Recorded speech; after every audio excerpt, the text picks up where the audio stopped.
10 मिनिटात बनणारी ही नाश्त्याची रेसिपी. इतके कुरकुरीत राहत आहे पाव. तर तेल घेतलेलं आहे, तेलमध्ये जिरा मोहरी टाकायचं आहे, कांदा टाकायचा आहे, चांगलं फ्राय करून घ्यायचं आहे, टमाटा टाकायचा आहे, चांगलं फ्राय करून घ्यायचं आहे. त्याच्यामध्ये धना पावडर, हळद, लाल तिखट, चवीनुसार मीठ टाकून परतून घ्यायचं आहे. बॉईल केलेले बटाटे टाकून घ्यायचे याच्यात आणि चांगलं मिक्स करून घ्यायचं आहे. कोथिंबीर टाकायची आहे, पाण्याचा एक शिपका मारायचा आहे आणि चांगलं मिक्स करून एक वाफ काढून घ्यायची आहे. पावाला मधून चिरून घेतलेलं आहे मी, त्याच्यामध्ये हे बटाट्याची स्टफिंग भरायची आहे. एक विदाऊट चीज आणि एक चीज टाकून बनवलेली आहे मी. बटर लावून तव्याला चांगले कुरकुरीत हे पाव शेकून घ्यायचे. रेसिपी एकदम सोपी आहे, नक्की करून पहा, सेव्ह करून घ्या, झटपट नाश्ता बनतो.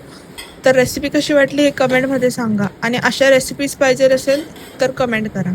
सबस्क्राईब करा अशा डेली रेसिपीजसाठी.